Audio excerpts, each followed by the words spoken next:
Today, the frame does not begin in silence. It begins with anticipation. The light is steady. The air feels ordinary. A few chickens wander across the ground. A duck pauses near the edge of the frame, tilts its head, then continues walking as if nothing remarkable is about to happen. And then, food arrives. There is no announcement. No dramatic music. Just the soft, dry sound of feed scattering into a trough. In an instant, the energy shifts. Heads lift at the same time. Feet quicken. Wings adjust for balance. What was calm becomes motion. Not chaos. Not violence. Just urgency. Life moving toward what sustains it. They gather. They press closer. Some step forward confidently. Others circle the edges, waiting for an opening. A few dart in quickly, secure a bite, then retreat to swallow, before returning again. No one trained them for this. No one gave instructions. Hunger did. And if we are honest, much of human history has moved in the same way. In our world, food does not always look like grain in a trough. It looks like opportunity, like a job opening, like recognition, like a door that suddenly cracks open. When opportunity appears, we move, we accelerate, we position ourselves, we compete. In American culture, this movement has a name: drive, hustle, ambition. The belief that when something valuable appears, you show up fully, or you risk watching it pass to someone else. And yet, as you watch these birds more closely, something interesting happens. The first wave is intense, quick, focused, but it does not last forever. After a few minutes, the pushing softens, the urgency fades, the rhythm evens out. Each bird finds its space. The frenzy settles into something almost peaceful.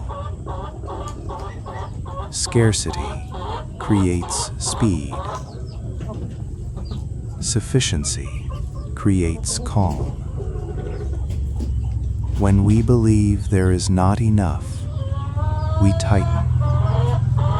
When we believe there is enough, we breathe. These chickens do not hoard. They do not calculate next week's supply. They eat when they are hungry. When they are satisfied, they step away. There is a quiet kind of freedom in that. Humans are different, of course. We plan. We store. We build systems to protect tomorrow. That is wisdom. But sometimes, in building security, we forget the simple satisfaction of meeting a real need in the present moment. Watch them carefully. They compete, yes, They nudge, they edge each other aside, but they do not hold grudges. A bird that was pushed back seconds ago returns without resentment. There is no long memory of insult, no identity formed around being slighted. It is only this moment, this hunger, this chance. In human life, competition can linger inside us. A missed promotion, a lost client, a friend who moved ahead faster. We replay it, we build stories around it. But here, there is no story, only appetite, only response. And then something else happens. Toward the end, more feed is scattered. A second wave forms. Birds that had wandered off come running back. From distant corners they return. Opportunity rarely appears, only once. In life, there are cycles. We rush, we strive, we reach. Then things grow quiet. We step back, we recover. Then another opening comes. Not always the one we expected, not always at the time we wanted, but often, if we remain present, another chance unfolds. The scene today is simple. Birds eating in a yard. But beneath the simplicity is a mirror. We too gather when something meaningful appears. We too feel the pulse of urgency when resources seem limited. We too relax when our needs are met.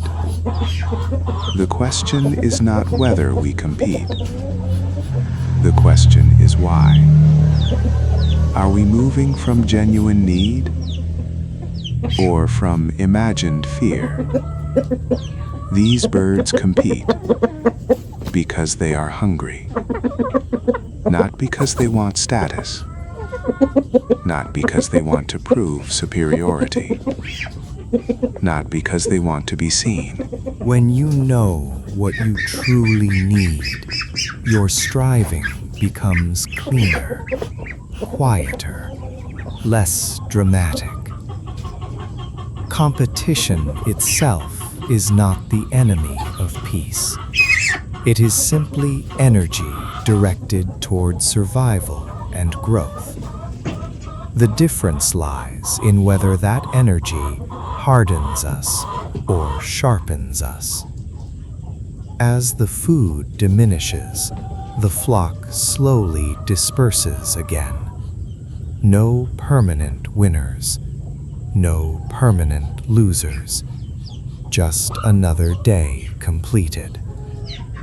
Soon they return to wandering, pecking at the ground, standing in sunlight, resting in the dust. Life moves in cycles. Seek, gather, be filled. Step away, begin again. Not every bird eats the same amount. Some are bold and step directly into the center. Others wait, measuring the movement before committing. A few remain on the outskirts longer than expected, as if calculating risk and reward in their own quiet way. This too feels familiar. In every society, including America's fast-moving culture, there are different temperaments moving toward the same table. The assertive, the strategic, the patient, the cautious, the underestimated. We often celebrate the fastest mover, the loudest achiever, the one who claims space without hesitation. But watch long enough, and you will notice something important. Survival is not reserved for one personality type. The bold eat. The patient eat. Even the ones who seem hesitant eventually find their moment. There is wisdom in recognizing that there are many ways to approach opportunity. Not all progress needs to be explosive. Not all growth needs to be visible. Some people build quietly. Some people advance steadily. Some people wait for the right opening and move precisely once. The camera does not judge, it simply records.